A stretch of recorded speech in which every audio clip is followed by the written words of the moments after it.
చందమామ నిన్ను చూసి పొంగిపోయే చదువులమ్మా ముద్దు బిడ్డ వంది నిన్ను భారతమ్మ ముద్ద బంతి పూల దండ వేసుకోమ్మా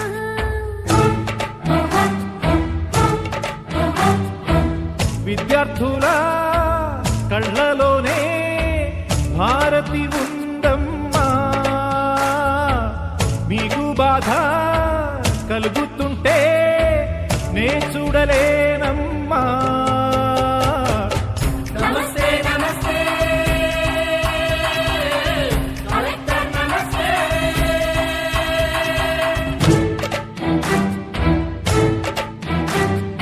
ఎంత మంచి వాడవయ్య చందమామ నిన్ను చూసి పొంగిపోయే చదువులమ్మా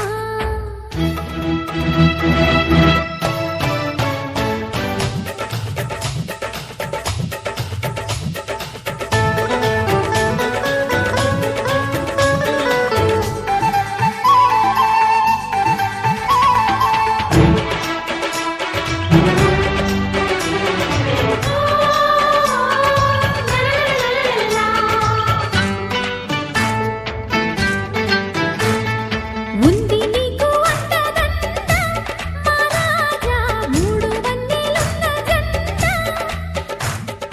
అంతకన్నా సన్నవదనం ధ్యాయే సర్వవిఘ్నోపశాంతయే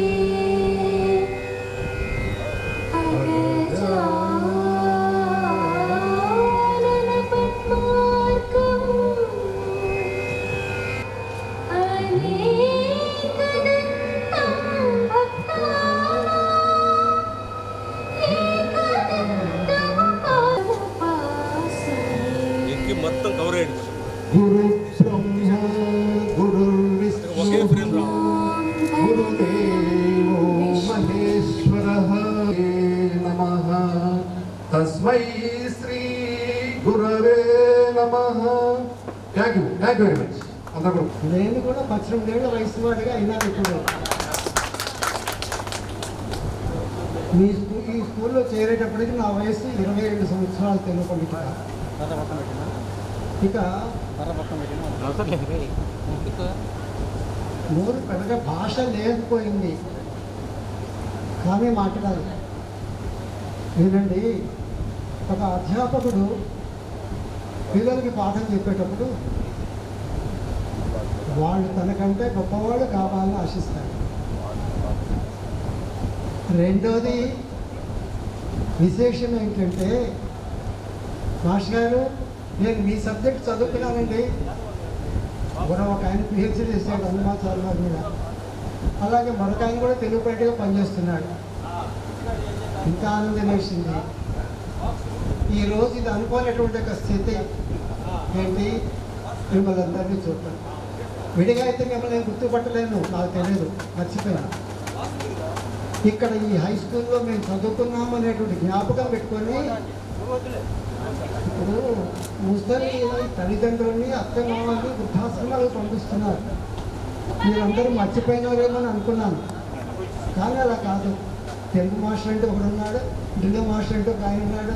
ఆయన ఆటలు ఆడించేవాడు, ఈయన పాఠాలు చెప్పేవాడు అని జ్ఞాపకం పెట్టుకొని ఈ వయస్సులో మీరు పిలిచారంటే, మీరు సన్మానం చేస్తున్నారంటే అది మాకు కాదండి, మన స్కూల్కి, మన విద్యా సరస్వతికి చేసినటువంటి సన్మానం.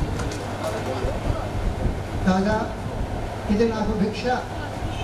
ఎందుకంటే ఇక్కడ నేను స్కూల్లో చేరేటప్పుడు అప్పుడు సోదరుడు సంజయ్ గారు, నారాయణరావు గారు హై స్కూల్కి కమిటీకి నిర్మాణానికి వాళ్ళు డబ్బులు వసూలు చేసేవాళ్ళు. 20 రూపాయలు ఒక ఫీజు.